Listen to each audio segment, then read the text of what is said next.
Hello दोस्तों, स्वागत है आप सभी का हमारे चैनल हिंदी साहित्य समाधान में।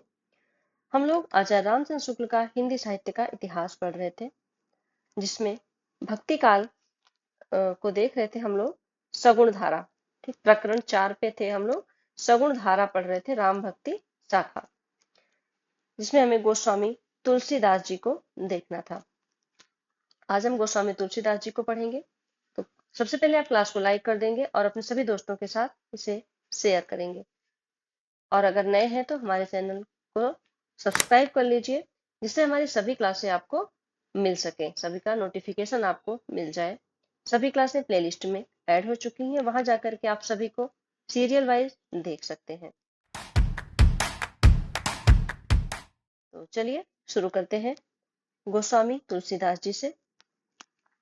तुलसीदास जी यद्यपि स्वामी रामानंद जी की शिष्य परंपरा के द्वारा देश के बड़े भाग में राम भक्ति की पुष्टि निरंतर होती आ रही थी और भक्त लोग फुटकल पदों के में राम की महिमा गाते आ रहे थे, पर हिंदी साहित्य के क्षेत्र में इस भक्ति का परमोज्वल प्रकाश विक्रम की 17वीं शताब्दी के पूर्वार्ध में गोस्वामी तुलसीदास जी की वाणी द्वारा स्फुरित हुआ। उनकी सर्वतोन्मुखी प्रतिभा ने भाषा काव्य की सारी प्रचलित पद्धतियों के बीच अपना चमत्कार दिखाया।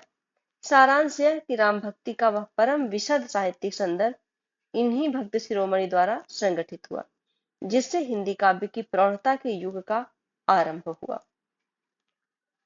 शिव सिंह सरोज में गोस्वामी जी के एक शिष्य बेनी माधवदास कृत गोसाई चरित का उल्लेख है कि इस ग्रंथ का कहीं पता न था, पर कुछ दिन हुए सहसा यह अयोध्या से निकल पड़ा। अयोध्या में एक अत्यंत निपुण दल है, जो लुप्त पुस्तकों और रचनाओं को समय समय पर प्रकट करता है। कभी नंददास कृत तुलसी की वंदना का पद प्रकट होता है, जिसमें नंददास कहते हैं कि श्रीमद तुलसीदास स्वगुरु भ्राता पद बंदे। ये किसकी पंक्ति है? नंददास की है। नंददास के हृदय नयन को खोले सोई। कवि सूरदास जी द्वारा तुलसीदास की स्तुति का यह पद प्रकाशित होता है कि धान्य भाग मम संत शिरोमणि चरण कमल तकी आयो, दया दृष्टि ते मम दिशि हेर्यो तत्व स्वरूप लखायो, कर्म उपासन ज्ञान जनित भ्रम संशय शूल नसायो। तो ये पंक्ति सूरदास जी के द्वारा तुलसीदास जी की स्तुति में कही गई है, और ऊपर की जो थी वो नंददास के द्वारा कही गई थी तुलसीदास के विषय में।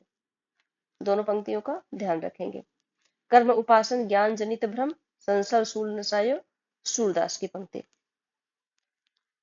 इसको ध्यान देंगे। इस पद के अनुसार सूरदास का कर्म उपासन ज्ञान जनित भ्रम वल्लभाचार्य जी ने नहीं, तुलसीदास जी ने दूर किया था। इस पंक्ति के अनुसार हमें समझ में आता है कि सूरदास का जो कर्म उपासना और ज्ञान से उत्पन्न जो भ्रम था, वो वल्लभाचार्य जी ने नहीं बल्कि तुलसीदास जी ने दूर किया था। सूरदास जी तुलसीदास जी से अवस्था में बहुत बड़े थे और उनसे पहले प्रसिद्ध भक्त हो गए थे, यह सब लोग जानते हैं। ये दोनों पद गोसाई चरित्र के मेल में है। ये दोनों पद कहाँ मिलते हैं? तो ये दोनों पद मिलते हैं गोसाई चरित्र में। अतः मैं इन सब का उद्गम एक ही समझता हूँ। गोसाई चरित्र में वर्णित बहुत सी बातें इतिहास के सर्वथा विरुद्ध पड़ती हैं। ये बात माता प्रसाद गुप्त ने अपने कई लेखों में दिखा चुके हैं। रामानंद जी के शिष्य परंपरा के अनुसार देखें तो भी तुलसीदास के गुरु का नाम नरहरयानंद और नरहरयानंद के गुरु का नाम अनंतानंद, प्रिय शिष्य अनंतानंद हते, नरहरयानंद सुनाम छते, ये असंगत ठहरता है। कह रहे हैं शुक्ल जी कि अगर रामानंद जी की शिष्य परंपरा के अनुसार देखें तो भी तुलसीदास के गुरु का नाम नरहरयानंद जो है और नरहरयानंद के गुरु का नाम अनंतानंद, ये असंगत ठहरता है। अनंतानंद और नरहरयानंद दोनों रामानंद जी के 12 शिष्यों में थे। नरहरिदास को अलबत्ता कुछ लोग अनंतानंद का शिष्य कहते हैं, पर भक्तमाल के अनुसार वे अनंतानंद के शिष्य श्री रंग सिंह के शिष्य थे। ठीक, भक्तमाल के अनुसार वे अनंतानंद के शिष्य श्री रंग के शिष्य थे। गिरनार में योगाभ्यासी सिद्ध रहा करते हैं। तपसी शाखा की यह बात भी गोसाई चरित्र में आ गई है। इसमें कोई संदेह नहीं कि तिथि वार आदि ज्योतिष की गणना से सब कुछ ठीक मिलाकर तथा तुलसी के संबंध में चली आती हुई सारी जनश्रुतियों का समन्वय करके सावधानी के साथ इसकी रचना हुई है। पर एक ऐसी पदावली इसके भीतर चमक रही है जो इसे बिल्कुल आजकल की रचना घोषित कर रही है। यह है सत्यम शिवम सुंदरम। देखिए, देखिन तिरसित दृष्टि ते सब जने कीन्ही सही शंकरम, दिव्या सरसो लिखो पढ़े धुनि सने सत्यम शिवम सुंदरम। यह पदावली अंग्रेजी समीक्षा क्षेत्र में प्रचलित the true, the good and the beautiful का अनुवाद है। The true, the good and the beautiful का अनुवाद है, जिसका प्रचार पहले पहल ब्रह्म समाज में, फिर बंगला और हिंदी की आधुनिक समीक्षाओं में हुआ। यह हम अपने काव्य में रहस्यवाद के भीतर दिखा चुके हैं। यह बात अवश्य है कि गोसाई चरित्र में जो वृत्त दिए गए हैं वे अधिकतर वे ही हैं जो परंपरा से प्रसिद्ध चले आ रहे हैं। गोस्वामी जी का एक और जीवन चरित्र, जिसकी सूचना मर्यादा पत्रिका की ज्येष्ठ 1969 की संख्या में श्रीयुक्त इंद्रदेव नारायण जी ने दी थी। गोस्वामी जी का एक और जीवन चरित्र किसने दिया था? मर्यादा पत्रिका में श्रीयुक्त इंद्रदेव नारायण जी ने दी थी। उनके एक दूसरे शिष्य महात्मा रघुवर दास जी का लिखा तुलसी चरित कहा जाता है। यह कहां तक प्रमाणिक है, नहीं कहा जा सकता।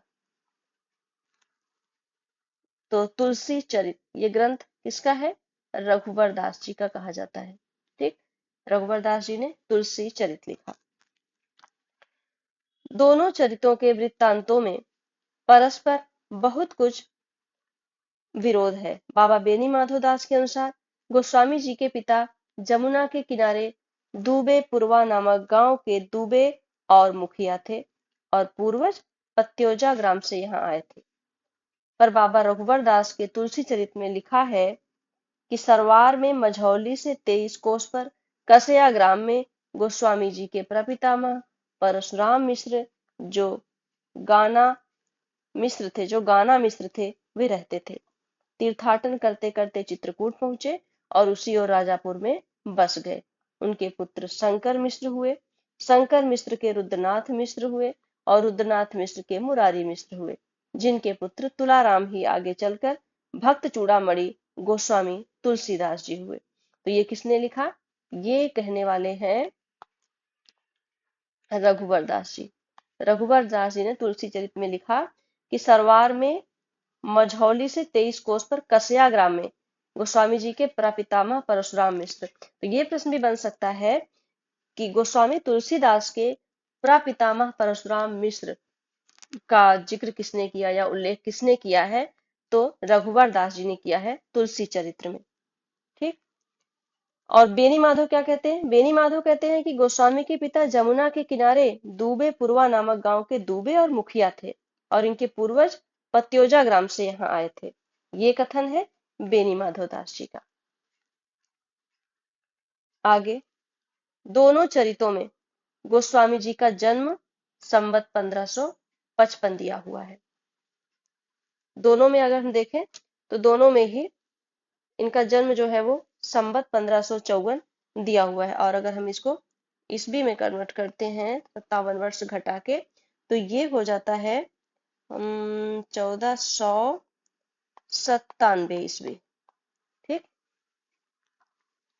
बाबा बेनी माधव दास की पुस्तक में तो श्रावण शुक्ल सप्तमी तिथि भी दी हुई है, पर इस संवत को ग्रहण करने से तुलसीदास जी की आयु 126-127 वर्ष आती है, जो पुनीत आचरण के महात्माओं के लिए असंभव तो नहीं कही जा सकती।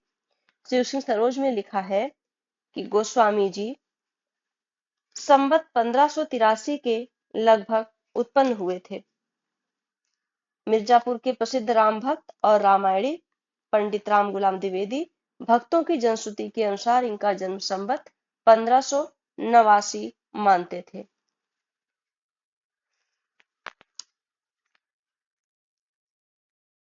तो क्या कह रहे हैं ये? शिव सिंह सरोज में लिखा है कि गोस्वामी जी संवत 1583 के लगभग हुए थे।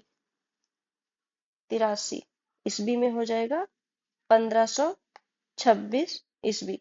शिव सिंह सरोज में गोस्वामी जी का जन्म मानते हैं 1526 ईस्वी। और राम गुलाम द्विवेदी, ये प्रश्न बनता है कि राम गुलाम द्विवेदी इनका जन्म क्या मानते हैं, तो ये मानते हैं 1589, मतलब क्या हो जाएगा ईस्वी में 1532 ईस्वी। ये मानते हैं राम गुलाम द्विवेदी। इसी सबसे पिछले संवत को ही डॉक्टर ग्रियर्सन ने स्वीकार किया है। इनका सरयू पारी ब्राह्मण होना तो दोनों चरित्रों में पाया जाता है और सर्वमान्य है। तो ये पूछा जा सकता है कि इनको क्या कहा जाता था, कौन सा ब्राह्मण माना जाता था, तो सरयू पारी ब्राह्मण थे ये तुलसीदास जी। तुलसी पराशर गोत दुबे पतियौजा के, यह वाक्य भी प्रसिद्ध चला आता है और पंडित राम गुलाम ने भी इसका समर्थन किया है। उक्त प्रसिद्धि के अनुसार गोस्वामी जी के पिता का नाम आत्माराम दुबे और माता का नाम तुलसी था। माता के नाम के प्रमाण में रहीम का यह दोहा कहा जाता है। पिता का नाम इनके था आत्माराम दुबे और माता का नाम तुलसी था। माता के नाम के प्रमाण में ये रहीम का दोहा प्रसिद्ध है। सुरतीय नरतीय नागतीय सब चाहती अस होय, गोद लिए हुलसी फिरे तुलसी सो सुत हो। तुलसीदास जी ने कवितावली में कहा है कि मात पिता जग जाय तजो विधिहीन लिख्यो कुछ भाल भलाई। इसी प्रकार विनय पत्रिका में भी ये वाक्य है कि जनक जननी तजो जनमी करम बिन विधि हूँ सृजो अवडेरे, तथा तनु जन्यो कुटिल कीट जो तजो मात पिता हूँ। ये लाइन बहुत मोस्ट इंपॉर्टेंट है। मात पिता जग जाय तजो विधिहीन लिख्यो कुछ भाल भलाई, ये पंक्ति किस में कही है, तो ये कही है कवितावली में। और जनक जननी तजो जनमी करम बिन विधि हूँ सृजो अवडेरे, ये पंक्ति किसमें है, तो ये इन्होंने कही है विनय पत्रिका में। और विनय पत्रिका में ही यही ये पंक्ति भी आती है, तनुजनो कुटिल कीट जो तजो मातु पिता हूँ, ये भी विनय पत्रिका से है। इन वचनों के अनुसार यह जनश्रुति चल पड़ी कि गोस्वामी जी अम्भुक्त मूल में उत्पन्न हुए थे, उससे उनके माता पिता ने उन्हें त्याग दिया था। उक्त जनश्रुति के अनुसार गोसाई चरित में लिखा है कि गोस्वामी जी जब उत्पन्न हुए तब 5 वर्ष के बालक के समान थे और उन्हें पूरे दांत भी थे। वे रोए नहीं, केवल राम शब्द उनके मुंह से सुनाई पड़ा। बालक को राक्षस समझ पिता ने उसकी उपेक्षा की, पर माता ने उसकी रक्षा के लिए उद्विग्न होकर उसे अपनी एक दासी मुनिया को पालने पोसने को दिया और वह उसे लेकर अपनी ससुराल चली गई। 5 वर्ष पीछे जब मुनिया भी मर गई, तब राजापुर में बालक के पिता के पास संवाद भेजा गया, पर उन्होंने बालक को लेना स्वीकार न किया। तो इनका पालन पोषण करने वाली कौन थी, पालन पोषण करने वाली दासी थी और उसका नाम क्या था, मुनिया। ये प्रश्न भी बनता है, दासी का नाम था मुनिया। आगे है, इस प्रकार किसी प्रकार बालक का निर्वाह कुछ दिन हुआ। अंत में बाबा नरहरिदास ने उसे अपने पास रख लिया। किसने, बाबा नरहरिदास ने, और कुछ शिक्षा दीक्षा दी। इन्हीं गुरु से गोस्वामी जी राम कथा सुना करते थे। तो ये दीक्षा गुरु इनके नरहरिदास थे। इन्हीं अपने गुरु बाबा नरहरिदास के साथ गोस्वामी जी काशी में आकर पंचगंगा घाट पर स्वामी रामानंद जी के स्थान पर रहने लगे। वहां पर एक परम विद्वान महात्मा शेष सनातन जी रहते थे, जिन्होंने गोस्वामी तुलसीदास जी को वेद वेदांग दर्शन इतिहास पुराण आदि में प्रवीण कर दिया। 15 वर्ष तक अध्ययन करके गोस्वामी जी फिर अपनी जन्मभूमि राजापुर लौटे, पर वहां इनके परिवार में कोई नहीं रह गया था और घर भी गिर गया था। तो इनको शिक्षा देने वाले कौन थे, महात्मा शेष सनातन जी, जो इनके शिक्षा गुरु थे। उन्होंने ही इनको वेद वेदांग दर्शन आदि का ज्ञान कराया था।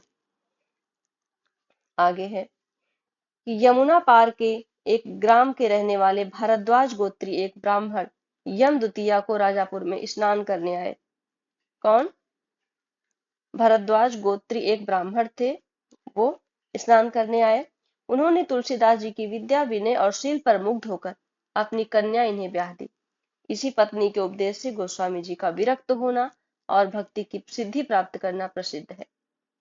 तुलसीदास जी अपनी इस पत्नी पर इतने अनुरक्त थे कि एक बार उसके मायके चले जाने पर वे बढ़ी नदी पार करके उससे जाकर मिले।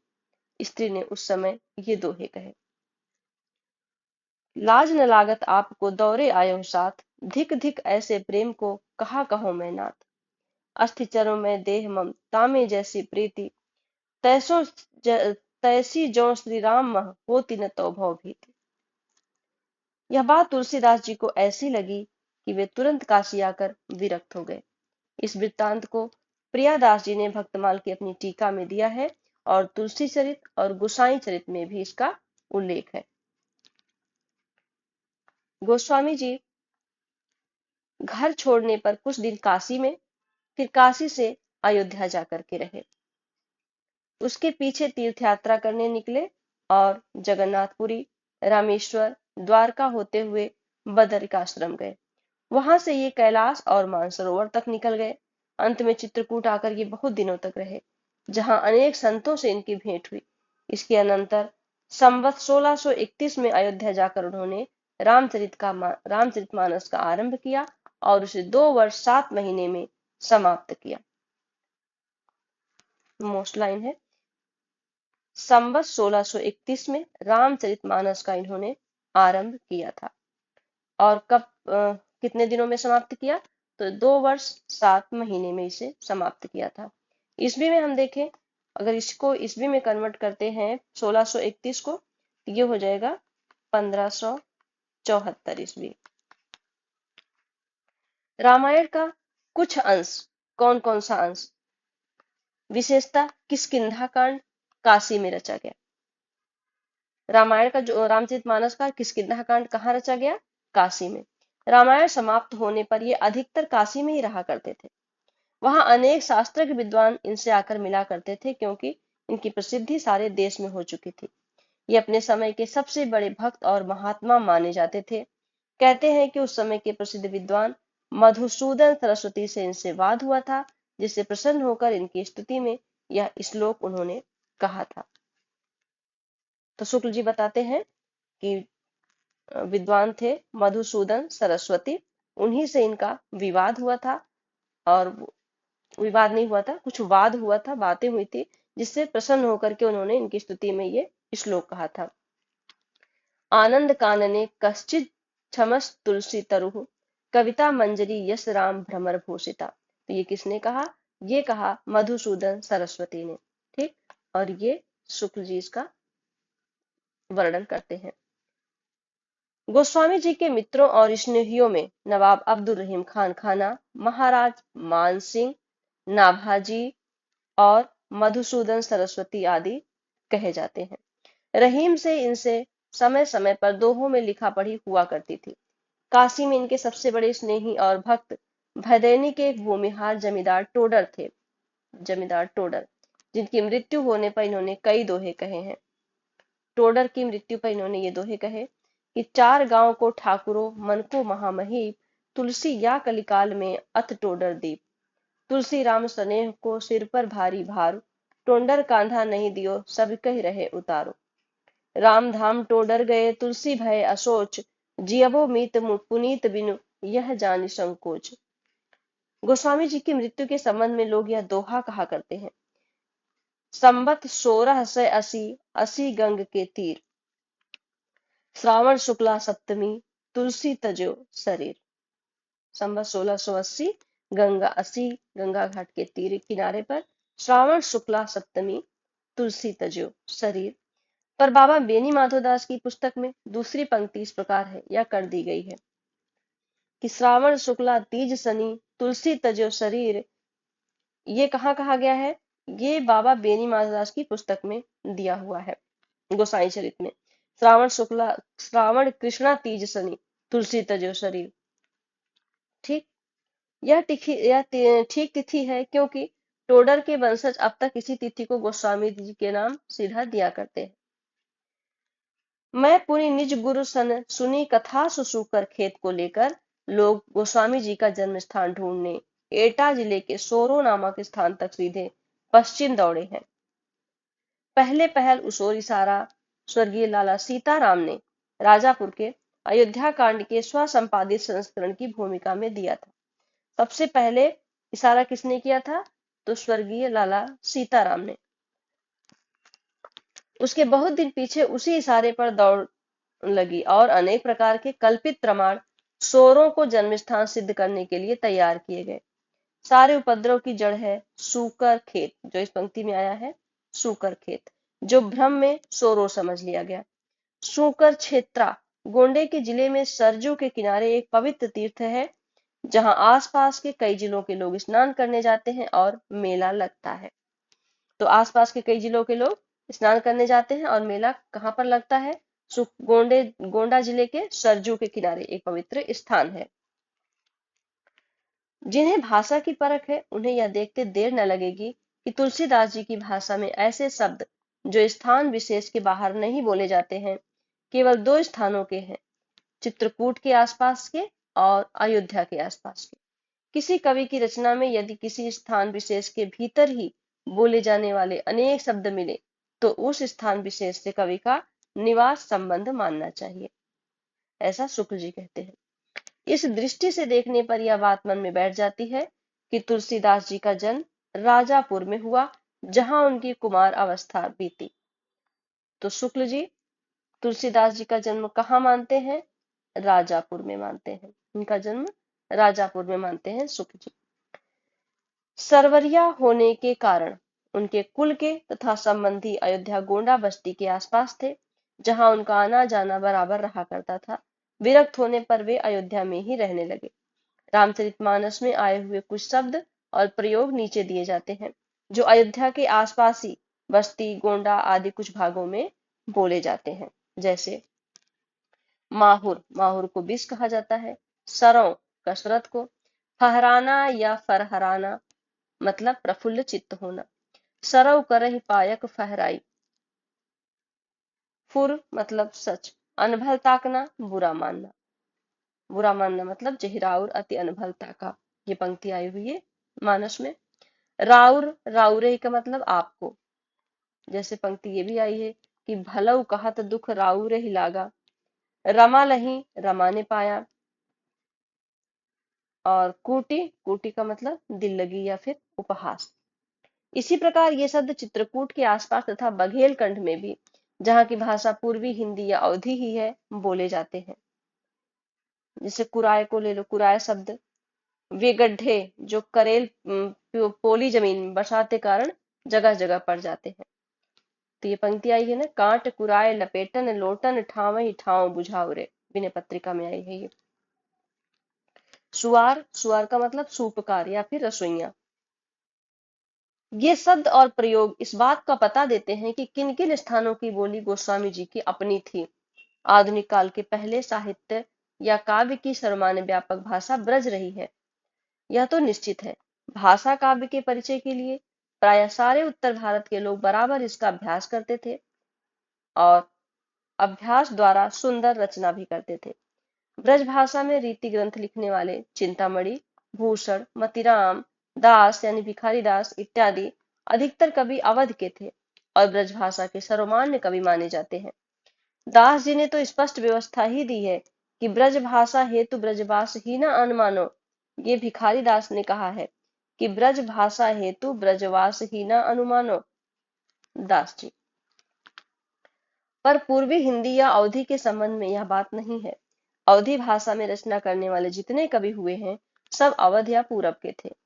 किसी पछाही कवि ने कभी पूर्वी हिंदी या अवधी पर ऐसा अधिकार प्राप्त नहीं किया कि उसमें रचना कर सके। जो बराबर स्वरों की पछाही बोली ब्रज बोलता आया होगा, वह जानकी मंगल और पार्वती मंगल की सी ठेठ अवधि लिखेगा। मानस ऐसे महाकाव्य की रचना अवधि में करेगा और व्याकरण के ऐसे देशबद्ध प्रयोग करेगा जैसे ऊपर दिखाए गए हैं। भाषा के विचार में व्याकरण के रूपों का मुख्यतः विचार होता है। भक्त लोग अपने को जन्म जन्मांतर से अपने आराध्य इष्टदेव का सेवक मानते हैं। इसी भावना के अनुसार तुलसी और सूर दोनों ने कथा प्रसंग के भीतर अपने को गुप्त या प्रकट में राम और कृष्ण के समीप तक पहुंचाया है। जिस स्थल पर ऐसा हुआ है वही कवि के निवास स्थान का पूरा संकेत भी है। रामचरितमानस के अयोध्या कांड में यह स्थल देखिए, जहां प्रयाग से चित्रकूट जाते समय राम जमुना पार करते हैं और भरद्वाज के द्वारा साथ लगाए हुए शिष्यों को विदा करते हैं। राम सीता तट पर के लोगों से बातचीत कर ही रहे हैं कि तेहि अवसर एक तापस आवा, तेज पुंज लघु बयस सुहावा, कवि अलसित गति वेश विरागी, मन क्रम बचन राम अनुरागी। सजल नयन तन पुलक निज इष्ट देव पहचानी, परेउ दंड जिमि धरणि तल, दशा न जाई बखानी। पूछा जा सकता है कि ये पंक्ति रामचरितमानस के किस कांड से ली गई है, तो ये ली गई है अयोध्या कांड से। ठीक, ध्यान रखेंगे, ये ली गई है अयोध्या कांड से। यह तापस एकाएक आता है, कब जाता है, कौन है, इसका कहीं कोई उल्लेख नहीं है। बात यह है कि इस ढंग से कवि ने अपने को ही तापस रूप में राम के पास पहुंचाया है, और ठीक उसी प्रदेश में जहाँ के वे निवासी थे, अर्थात राजापुर के पास। सूरदास ने भी भक्तों की इस पद्धति का अवलंबन किया है। यह तो निर्विवाद है कि वल्लभाचार्य जी से दीक्षा लेने के बाद सूरदास जी गोवर्धन पर श्रीनाथ जी के मंदिर में कीर्तन किया करते थे। अपने सूरसागर के 10वें स्कंद के आरंभ में सूरदास जी ने श्री कृष्ण के दर्शन के लिए अपने को दाढ़ी के रूप में नंद के द्वार पर पहुंचाया है। कहते हैं, नंद जू मेरे मन आनंद भयो, हौ गोवर्धन ते आयो, तुम्हारे पुत्र भयो मैं सुन के अति आतुर उठि धायो। ये पंक्ति सूरदास जी की। ठीक, ध्यान देंगे इसको। नंद जू मेरे मन आनंद भयो, हौ गोवर्धन ते आयो, सूरदास जी। जब तुम मदन मोहन करि टेरो, यह सुनि कै घर जाऊं, हौ तो तेरे घर को दाढ़ी, सूरदास मेरो नाऊ। सबका सारांश यह है कि तुलसीदास का जन्म स्थान जो राजापुर प्रसिद्ध चला आता है वही ठीक है। तो सारांश क्या निकला? सूरदास शुक्ल जी तुलसीदास का जन्म स्थान क्या मानते हैं? राजापुर। ध्यान देंगे इसको। ठीक, राजापुर, यही ये तुलसीदास जी का जन्म स्थान मानते हैं। तो तुलसीदास जी तो इनके बारे में बहुत ज्यादा ही वर्णन है।